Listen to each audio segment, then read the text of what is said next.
If you're stuck indoors and can't get out, it's a good time for care and maintenance of your kit. For a couple of tips, stay tuned.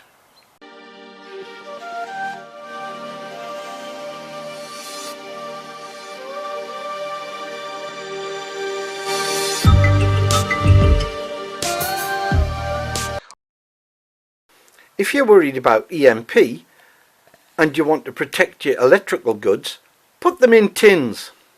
However, from time to time, check the tins, and if you see any rust on the inside, cure it with either some proprietary rust curer or cheap nail varnish. If you can only get out for an hour at a time because you're on lockdown, what you can do though is test one piece of kit at a time. One thing I've learned is the catch on the radio isn't all that good. If I'm going to leave it on my rucksack strapped down, I need to fix it with an elastic band or Velcro or something to keep it totally secure. Similarly, an elastic band around the whistle will keep it secure as well. To make tuning more accurate, put a mark on the tuning dial. Tuning is difficult on a small radio, so have a large radio on at the same time, so you can tune in the small one by ear. If you're going to wear your boots tomorrow, have them buffed up and shiny.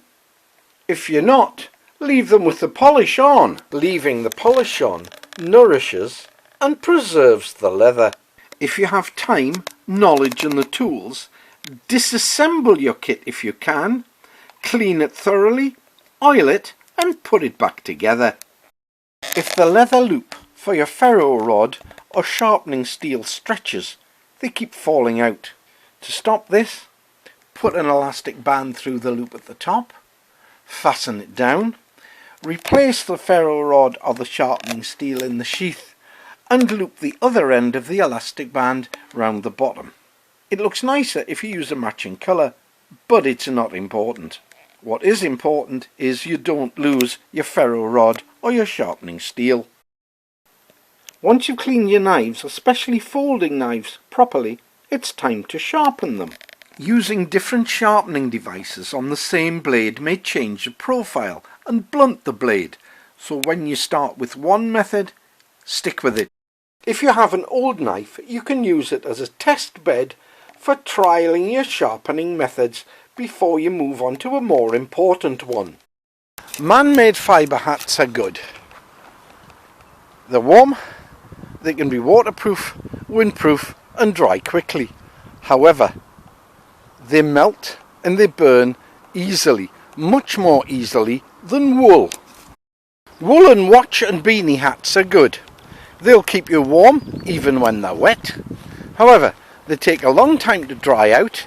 Unless they're really tightly knitted, they're not so good when the wind blows.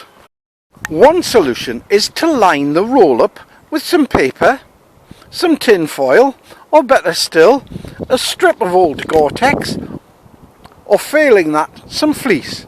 This will give you the advantage of warm, windproof and reasonably spark-proof. To everyone who watches, comments and subscribes, thank you. Get out there, get training. You know it makes sense, it'll serve you well.